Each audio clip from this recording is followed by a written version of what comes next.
Welcome in, everybody. Welcome in. Listen, welcome in. Dr. David B. Mills. Listen, welcome to the Blueprint. We are empowering men. We empower men in areas of relationship, finances, leadership, as well as parenthood.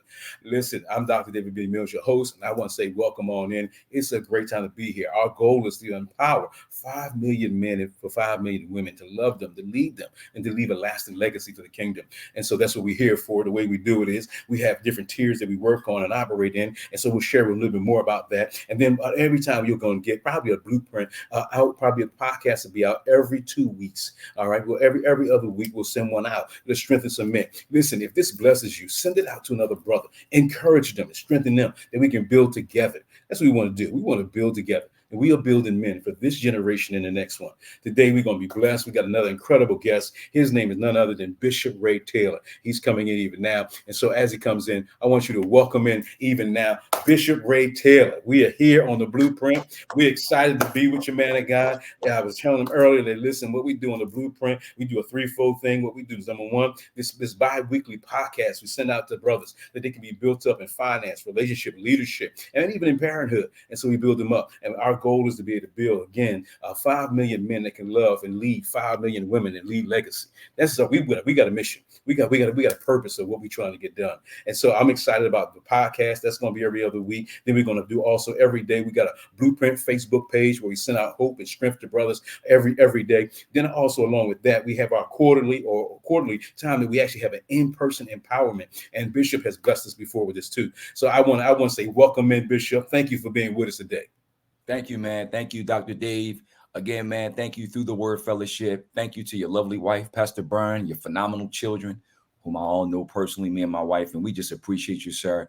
And I want to also, again, say thank you for inviting me into the Blueprint, allowing me to come speak on several times in reference to the area of leadership, which you know is my passion, and also being blessed by yourself, speaking to the area of marriage and relationship, which has truly blessed me. And my wife, and also other individuals that you had to come speak on economic empowerment. So for all the men who are going to be watching this and who will watch this, and in the future for the ones who we are bringing in, the next time Dr. Dave has the Blueprint in person, you need to make sure that you're there. I'm just giving my personal testimony. Oh man, I appreciate it, Bishop, because that thing has been blessing brothers from all over the place, man. I want to give you your professional one now because you already blessed me as a brother. But he is Bishop Ray Taylor. He's the pastor and leadership consultant and teacher. And he's a speaker. Information is this: is that Bishop Ray Taylor has been pastor for almost 20 years, in which 14 of it has been a senior pastor role. And he's passionate about church leadership and leadership all around.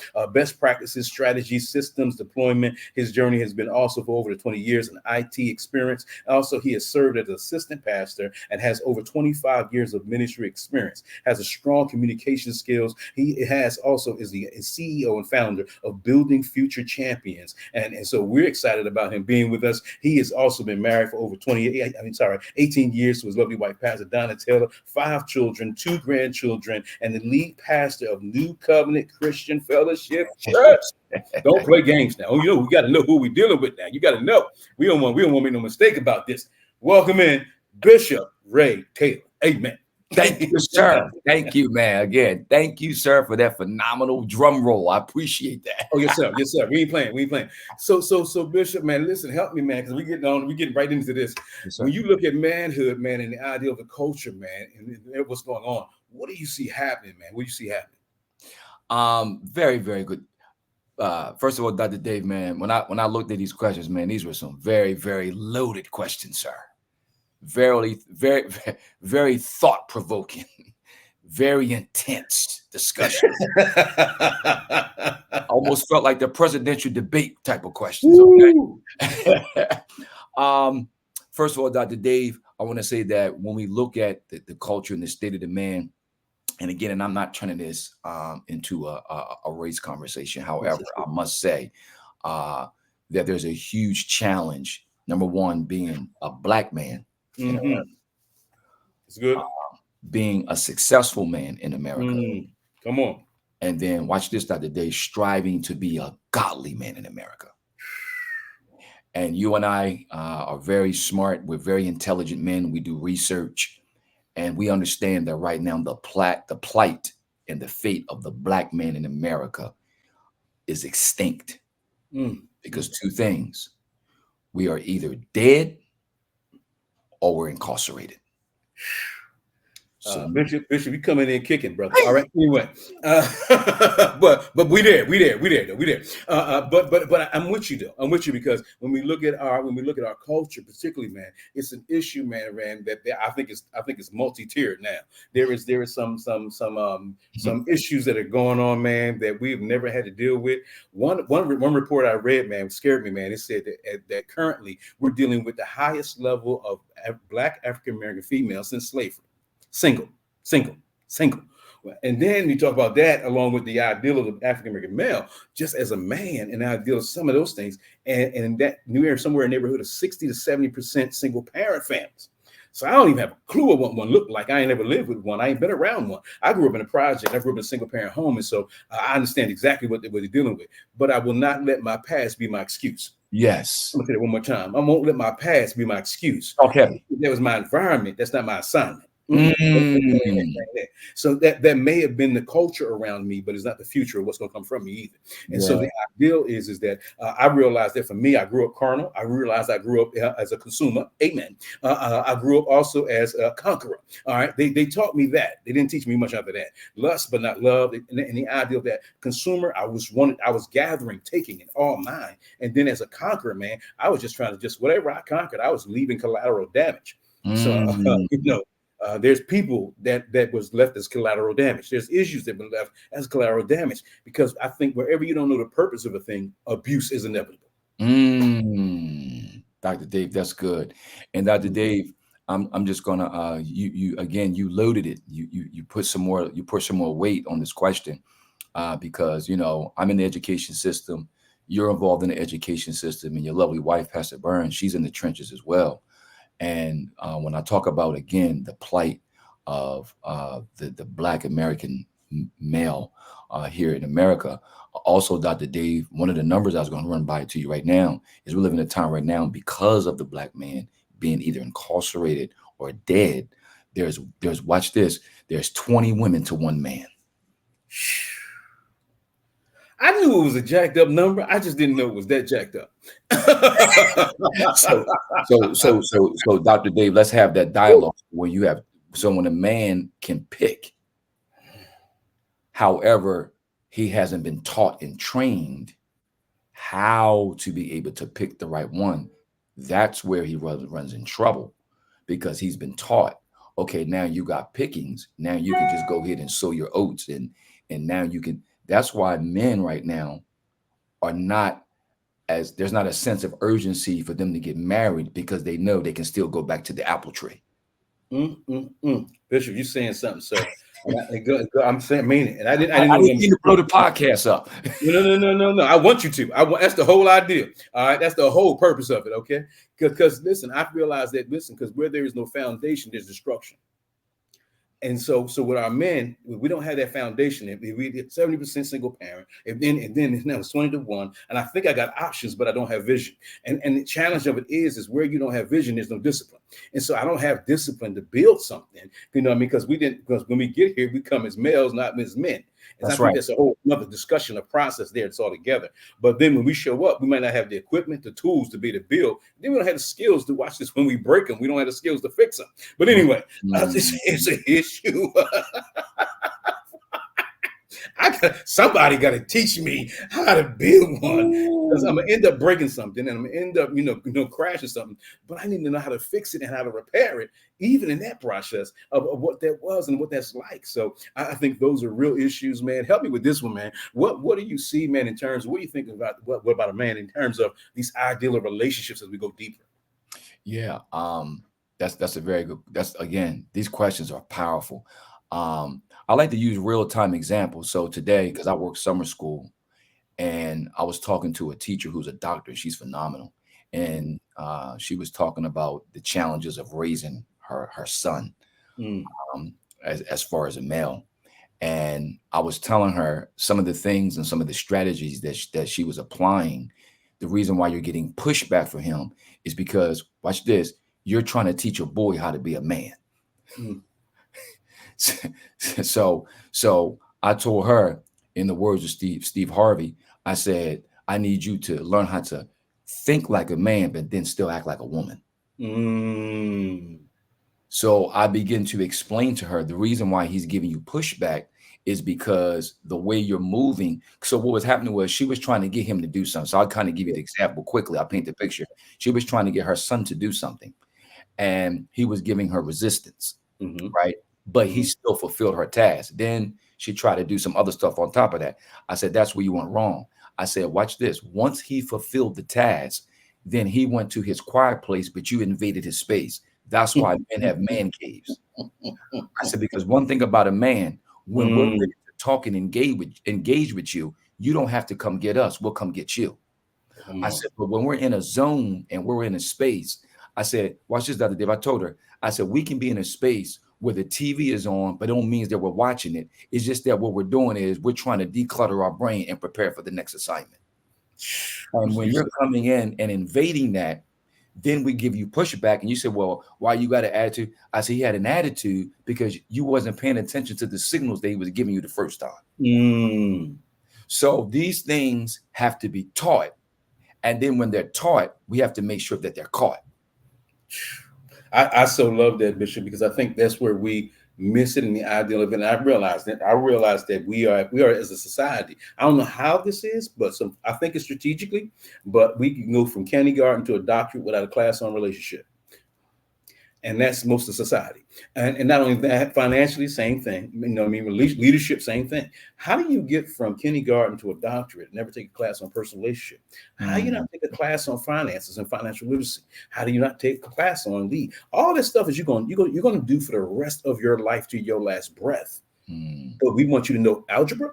But anyway, all right.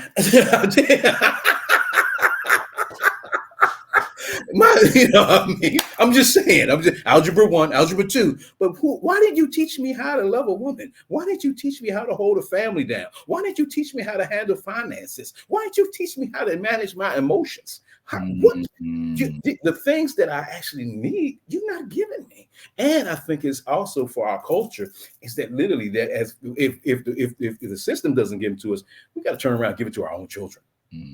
That's right. And that becomes a challenge of it. And then, because I know for me, I tell all the time, I say, listen, I realized that without Christ, what I learned was a messed up situation and a bad foundation.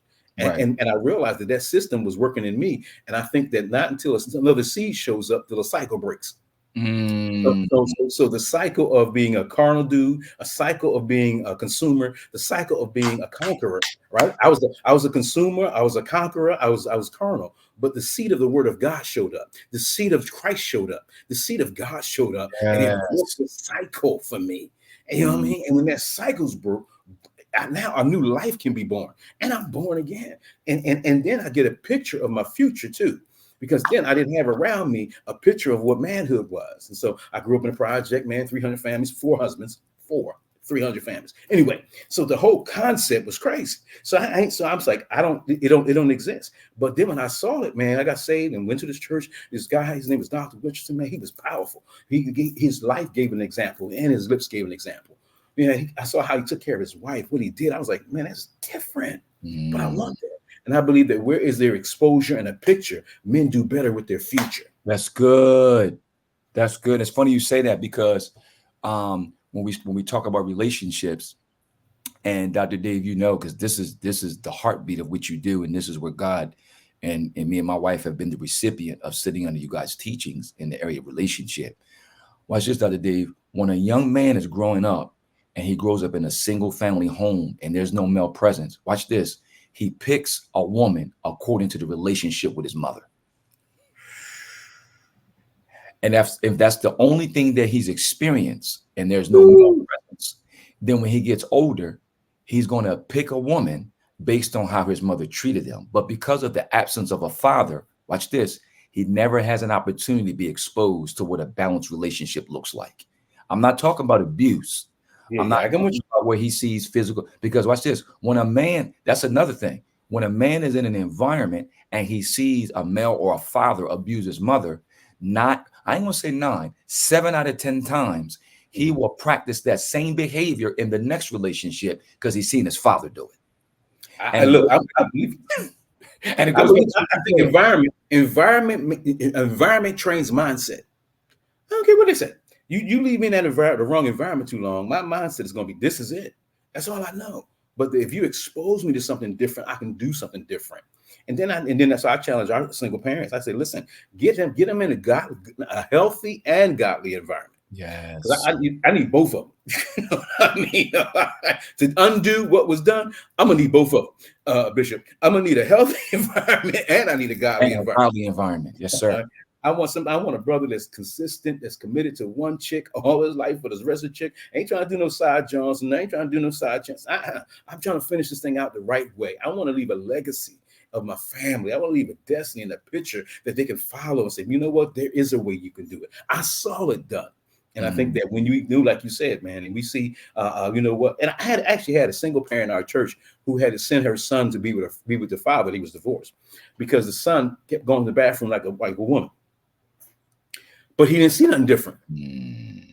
So he took on her traits, her customs, her habits, because he didn't see anything different in his house. So she literally had to say, listen, it's time for you to take him. I think he was 12. It's just time for you to take him because he won't stand up and he won't do what he's supposed to do. And so there's some traits that I can't give him. And while my mom raised me as a wonderful person, she couldn't make me a man. She could raise me as a boy, but she couldn't do the man thing because she don't have man traits, man habits, and man thoughts. I had to go somewhere else to get a man's mindset because she can't give me that perception or that opinion. Because ours is different. I don't care who you are. You bring a man in the room and a woman in the room, they see totally different. Exactly. That's right. That's right. Two different perceptions. I got to be around men that have a perception of a man, the traits of a man, the habits of a man. I can get some. Don't get me wrong. I'm not saying that single parent moms can't help the boy. Absolutely. They can. They can establish some orders, some direction, some character. They still can establish those things. But there's a season he's gonna need to be a married man. Oh yeah, without doubt. Help me out, Bishop. So Dr. Dave, it's funny you say that, right? Because like you said, I'm in the trenches of education, and 70 or 60 or 70% of the young men that come through there, it doesn't matter what the ethnicity is, are in a single family home, or they're raised by their grandparents, or they're in some type of other legal guardian type. Yeah. I'm not even gonna get into that, but some legal type guardian environments, right? And a lot of times, like you said, when they're in those relationships, they're visualizing and they're copying what they're being exposed to. One thing that I heard you say is that you said, even though you weren't in the environment where you had the male presence, you still, there was a desire for you to put yourself in those environments. And when we look at the numbers, those numbers are not high because not a lot of men make it out like you do because they stay stuck. And a lot of times, watch this, Dr. Dave, they either stay stuck because they don't know, or they stay stuck because they don't want to know. Come on. It is what it is. Because the comfortable is okay with them, because when you know something and that's all you know, then that's all you know.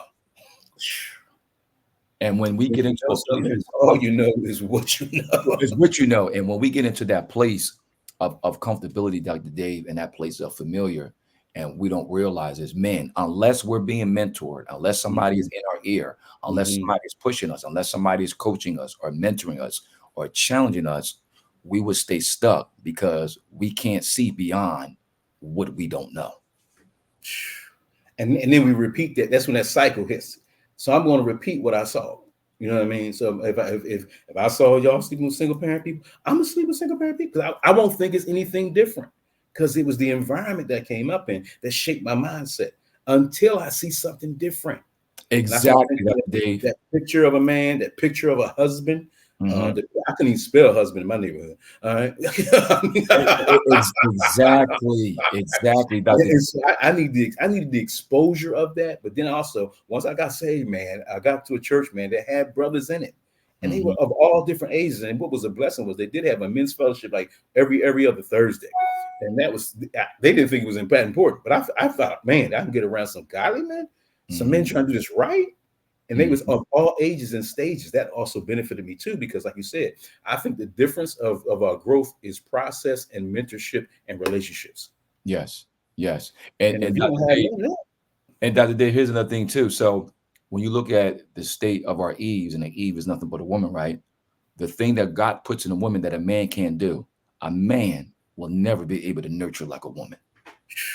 No, and matter of fact, I had this discussion with somebody who was asking me. Matter of fact, I even got asked one time when somebody saw me with 5 of my kids out there pushing the buggy with 2 of them in the buggy. They said, "Oh, you babysitting?" I said, "No, I'm fathering." I had to tell the person because they couldn't recognize it. You know what I'm saying? They're like, what are you doing? This is my kids. What are you talking about? And even my kids were challenged with, do y'all all have the same dad? Yeah. How's that? He's at home. And what was scary to me was they thought I was an anomaly. And so, like you said, it's an ideal of environment. Now I'm looking now at my kids, man. 4 out of 5 is still single. But they told me this. I asked them, y'all in y'all 20s, y'all almost 30. Why y'all still single? Because we want what y'all got. We don't want what's out here.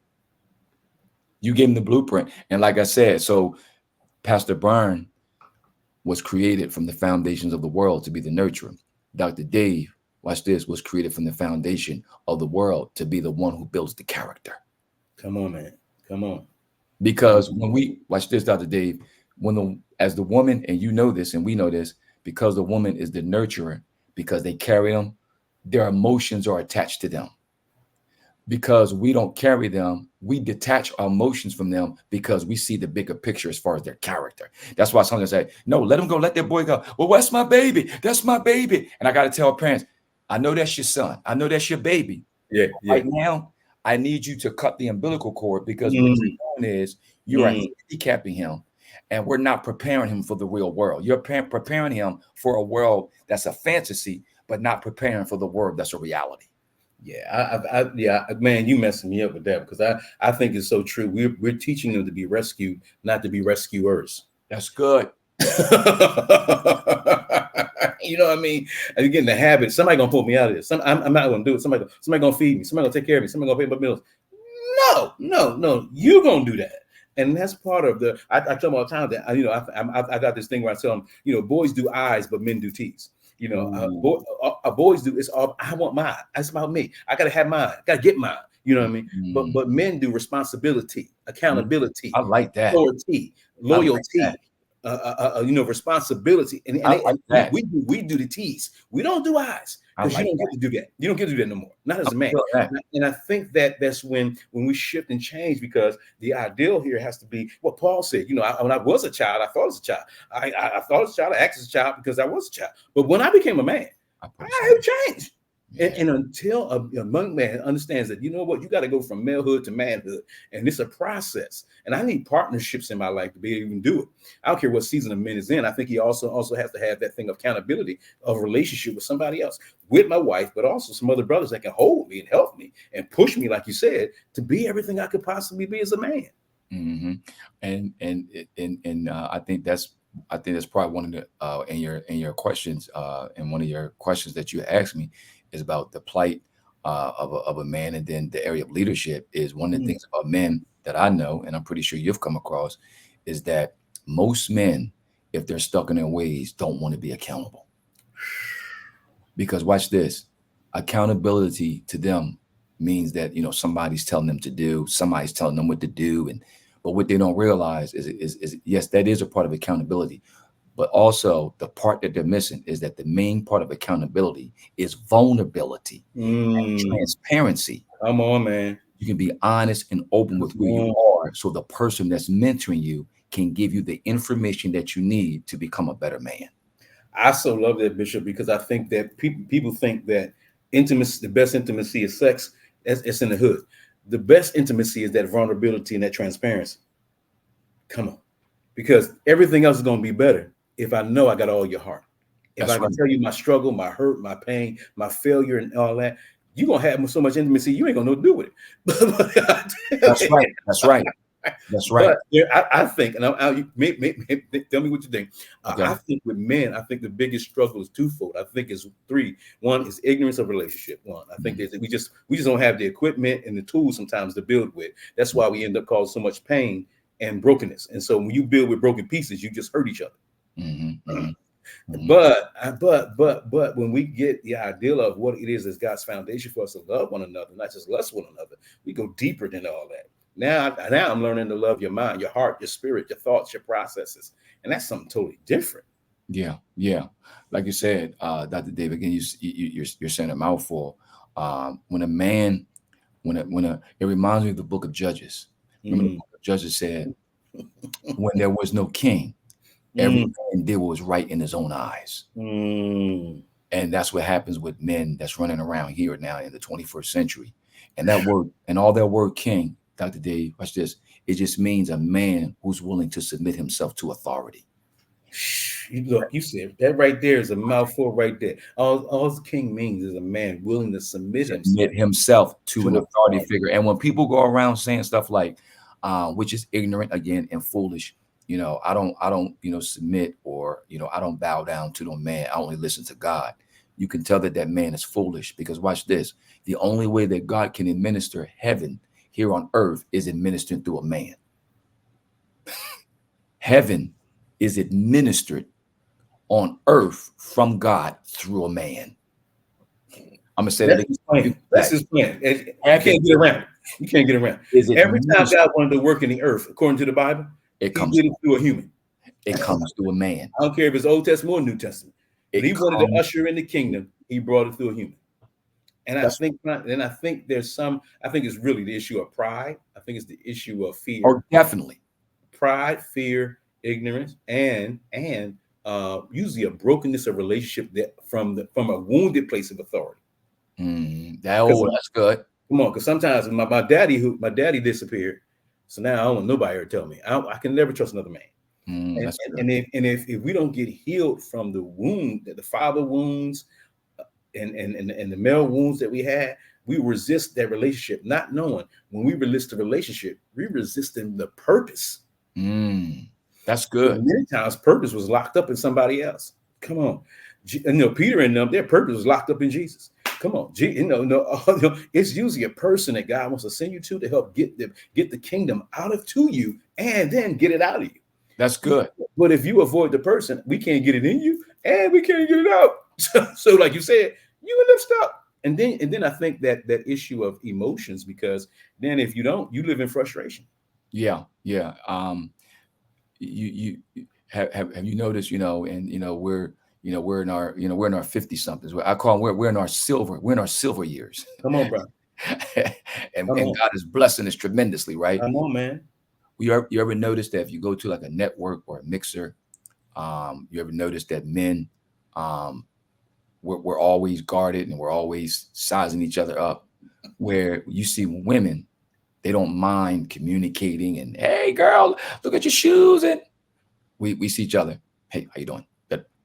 Because it takes us longer to unpack, because we don't trust as easy.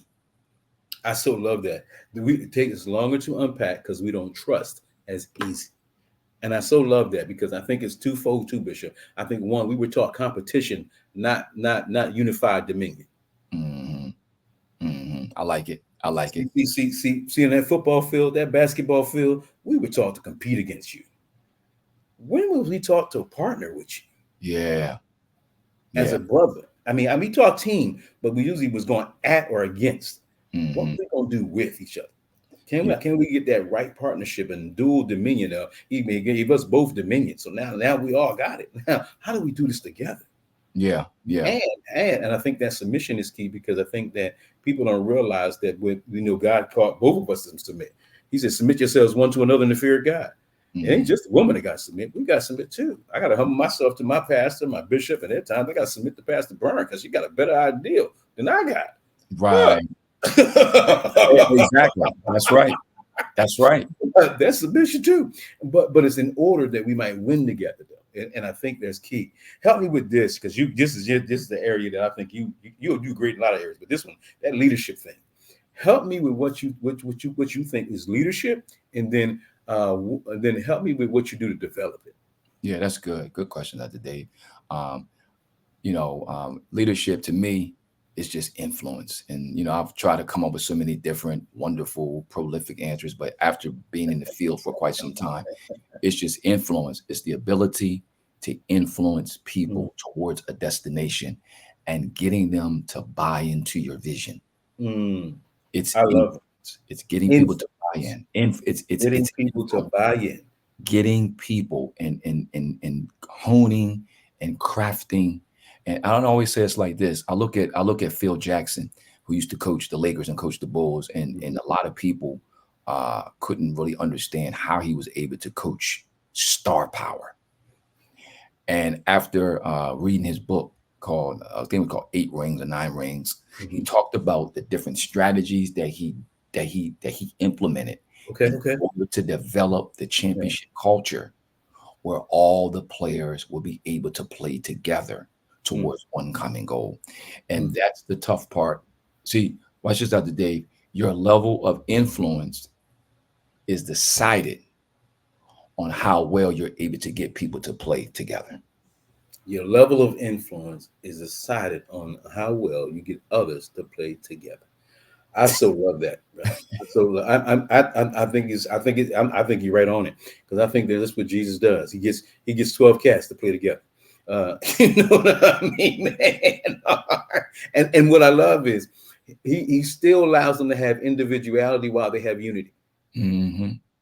And if we can get that together, man, there's nothing too hard. Ain't nothing too hard. And he's like, but I think that ideal of getting us to play together, getting us to understand, play your part, work together, that we're going to win as a team. It's not no longer it's I and win, you know what I mean? But it ain't any team. But you got to figure out how to put those together. How do you do that? What do you do to build your leadership? One of the things that I'm real big on is team building, because there's a lot of people who come from different various backgrounds who were never taught how to share the ball. They have star power, but they're used to having star power on an island by themselves. So I have to retrain them and teach them according to scripture. Anytime you see something being built great, whether the intentions were pure or whether the intentions wasn't pure, God still allows people to work together in teams. When they built the Tower of Babel, and I did a teaching on that when I was in Colorado, I talked about the lessons from the Tower of Babel, how it wasn't all bad. I took the good parts out of it, but then I also took the bad parts out of it. Yeah. I said, the Bible said they came together and said, let us build a tower. It said, let us. So what they did is they duplicated the same model that was done in Genesis, where God said, let us make man. They repeated the same thing because why? They were made in the image of God. But watch this out today. What started out as a good thing wound up being a bad thing, because along the journey of building a project, their motives got impure. When you go and fast forward to Nehemiah, when Nehemiah rebuilt the wall of Jerusalem, that was a different situation, because he was able to get the people to work together. So the first thing I have to do is bring them into the culture, because everybody's church or organization, nonprofit, Fortune 500 company, everybody's environment has a culture to it. Yes. I just came back from an educators conference, and they were talking about, one of the classes was called The Power of We. And this class changed my life, because we can still learn stuff from Caesar too. Okay. Yeah. Oh, yes. And they talked about the thing that defines and separates your organization from the next is the culture. That's it. So the goal is for anybody that comes over to New Covenant Christian Fellowship and has, as I call, aspirations for working in leadership, the first thing I have to teach them, first thing I say is, before you start working, I need you to sit back and I need you to pay attention to the culture. I need you to pay attention to how we move. I need you to pay attention to this and that. Then once you look at that, then I'll bring you in. Then the next thing I got to do is I got to train you that the first thing that we do over here is we work together as a team. And I always go back to the scripture of the man who was carried into the roof. It took 4 men to do it. Yes. Everything that is done here at NCCF, we call the nation, must take teamwork. And if you don't have a teamwork mindset, then you will be exposed, and this might not be the ministry for you. And we still love you. It's purposeful, not personal.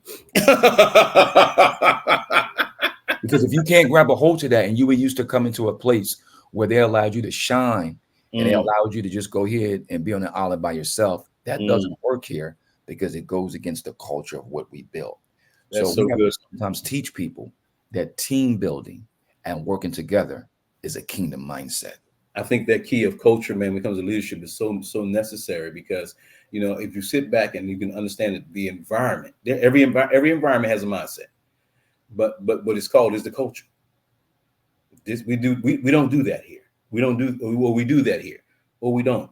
I had a young guy tell me, he said, "Man, listen, I know you talking about these marriage stuff and all that." He said, "Man, that you can't tell me men be living like that." I said, "Oh, yes, I can." As a matter of fact, I could show you a place that I could show you all the men love their wives. You're like, "What?" And that's impossible. I said, "No, I really could." He said, "Well, what show take me to?" I said, "I'll see you Sunday morning."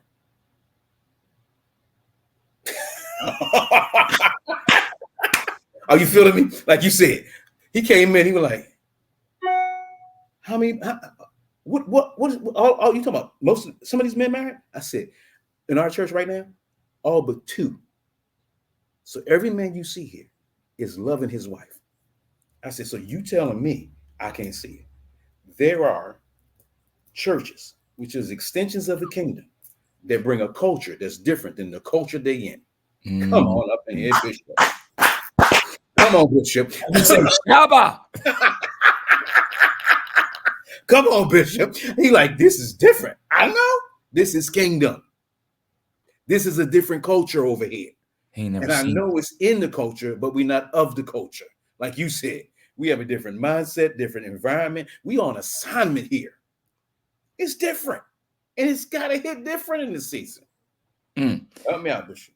So, like it's funny you said it. You said you told the young man, "Come, I see you on Sunday morning." When that young man walked into that church, he was able to see 95% marriage rate, and if he stayed there long enough, he would have no choice but to be engulfed and embellished into that culture, because that's the type of culture that you build. And based on the type of culture that we build is an indicator and a determination of the type of people that we're birthing. Because watch this, Dr. Dave, we can only produce after our own kind. Shundo.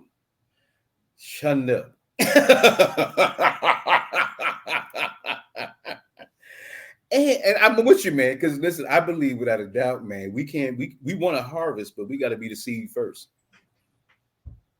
We got to be the seed first. If we're not going to be the seed, you can't expect the harvest. So what I am is going to reproduce. Like you said, after its own kind. So if he came in that church, he was like, man, wait a minute. This is the kind of place that all of the men love their wives, raise their family, stay with their children, ain't got no side chicks, no side charms, focused and trying to do this right. I said, yeah, and we hold each other in accountability.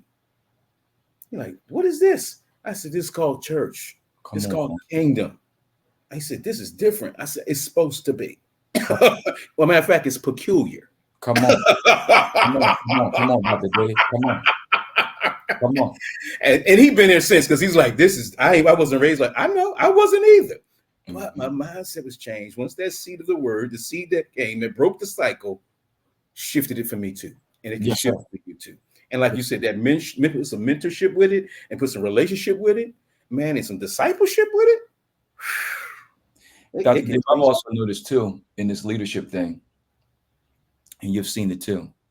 A lot of times, while a lot of men fall off, is because they don't give the kingdom enough time to work in their life, because they're looking for instantaneous results and gratification because of the mindset that they brought up from Caesar. Instantaneous pleasure. I can pay for it and I can get pleasure. I can pay for it and I can be entertained. But what they don't realize when they're coming to the kingdom, it's the reverse.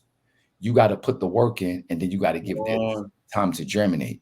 So a lot of men sometimes forfeit their birthright like Esau because they're looking for instantaneous gratification, pleasure, and satisfaction. So when the storms of life start raging and things start happening, they start thinking in their mind, well, I thought when I come into the kingdom, things are supposed to get better.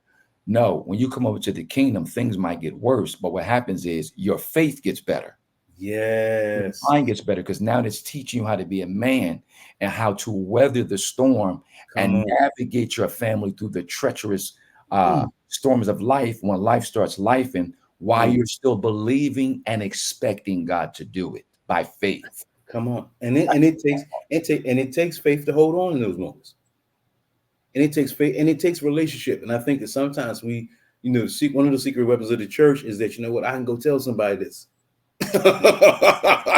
That's Yo, right. I'm going through something, man. Yo, help me, bruh. Yo, pray for me. How did y'all handle this? How did y'all handle y'all kids? How, you know what I mean? And then you got the resources, but sometimes because of a lack of understanding relationships, we don't see people as relationships, and we don't see them as resources. We see them as threats. Exactly, because of our own insecurities. And if I don't work on those, uh, if I don't work on my personal insecurities, Dr. Yeah, Dave, or yeah, my areas of low self-esteem, and that's why Paul said, "Let every man examine himself and see whether or not he's in the faith." That word examination is I need to take a hard look at myself yeah. and be honest and grade myself. What is my grade emotionally? I just feel I'm a little bit too emotional. There's nothing wrong with being emotional because we do Right, need right, to right. We emotion, need that too. but I can't let my emotions drive real time and destiny driven decisions. Come on. How am I physically? Am I taking care of myself? Am I eating good? Am I exercising? Am I getting my 8 hours, at least my 6 to 8 hours of sleep? How am I as far as my communication? Am I more communicative? Am I spending time? Am I letting my wife, my significant other, my children? So I need to grade. How am I financially? Am I making sure I'm taking care of the money? Am I getting better? Am I taking some classes? Am I asking someone to mentor me? And I may be a little bit embarrassed. I don't want anybody to know, but I'm asking this person to keep my name anonymous. But they're working with me in the dark room just to help me. So these are all the different things that I need to evaluate. But again, if someone is not teaching me that, or I'm not under that type of teaching or under that type of mentorship, I would be like the book of Judges. I will do what's right in my own eyes. And that's major, Bishop. I need that training, that leadership, that mentoring, or I'll be left to myself. And tell me about two things, man. Tell me about one, building future champions. Help me with Yes. that. Building Future Champions. Thanks, Dr. Dave. Building Future Champions is a two-tier business. My first tier is I mentor middle school males in the Christina School District at Shoot Middle School, sixth to eighth grade, who need mentors, self-esteem issues, you know, development problems, academic problems, referrals, always used to getting in trouble, spend a lot of time at ISS, maybe a lot of time out of school. They want to keep them in school because if they're not in school, they're not learning. That's right. So they have a caseload of kids that they send my way, and I check in with them. I mentor them. If they're having a bad day, I'll take them on a 10-minute walk. I call it, we're going to hit the reset button. Let them get themselves together and reintroduce them back to the classroom. I teach them how to be respectful with their teachers. I teach them how to communicate. I teach them also how to be an advocate for themselves, particularly my eighth graders, because my job is to prepare them for high school. My seventh graders, my job is to prepare them for the eighth grade because then they're going to be high schoolers. Yeah. My sixth graders, I'm preparing them to spend the next 2 years in middle school and to harness in on their craft and harness in on their skill set. So when they do go to high school, they will at least have an idea of what they want to take as far as their major. The That's second, powerful. the second tier of my business is I do coaching, I do speaking, I do leadership training, I do leadership development.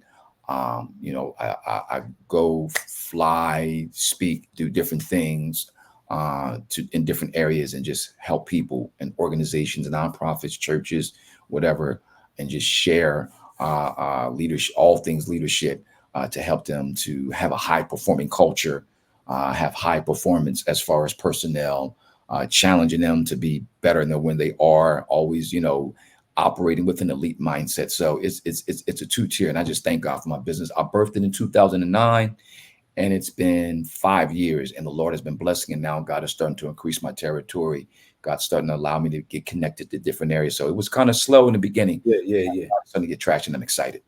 I salute you, man, and congratulations, man, because you're doing a phenomenal. You're making an incredible impact and doing a phenomenal job, man. Thank One you. more thing, man, help me with this thing with the book, all gas and no brakes. Oh man, Tell me a little bit about that before I let you go. this is Other Dave. This is, like you say, this is my blueprint. This is a blueprint. This is a blueprint for any male, female, doesn't matter, who's a high performance leader, or high performance person. Yeah. And when I wrote this book, Dr. Dave, I wrote this book uh, to be a reference book, so it will Mhm. always be in the hands of a person Mhm. when they need to go to something in the event that they're struggling in a specific area in their life. And if you allow me, just one of my, and I'm not going to read it, but one of my favorite, the whole thing's my favorite, but one of my favorite chapters is the chapter 11. And it says, find time, which we talked about earlier, to look at your personal game film and make adjustments. Find time to look at your personal game film and make adjustments. And I equated that to sports, where football players and basketball players sometimes after games that are lost have to go back in and look at game film to see what the mistakes were and where the issues were, so the next time they play the game, they can correct their error. So what I'm saying is, go back and look at your game film for the day. How could I have treated, how could I have communicated to my wife to avoid that blow up? How should I have spoken to my children? When I was on the job, was I wasting time? Did I really leverage the time that I was supposed to? How was my time management? Did I spend my money correctly? Did I spend time with God? Did I build my, so when you're constantly reviewing the game film of your life, what's going to happen? You're going to get better. And in my close, I'm going to say this, Dr. Dave. This is a saying that I say even at the church, and I even say it when I go and speak. Sure. I say, if you put the work in and are intentional, and you become 1% better each day, at the end of the calendar month, you will be 30 or 31% better, depending on the calendar. That's it. That's it. I love it. I love it. I want to thank you again, Bishop. You blessed this man. You encouraged us. You gave us wisdom. You gave us insight. You got me some products I can use. And I love all that God is doing in your life in this season. Of course, with New Covenant Christian Fellowship, a powerful church, blessing people, encouraging people, building the kingdom. And I'm excited about that. Building future champions. God is using you in a great way. And I thank God that you're allowing him to use every gift in this season in your life.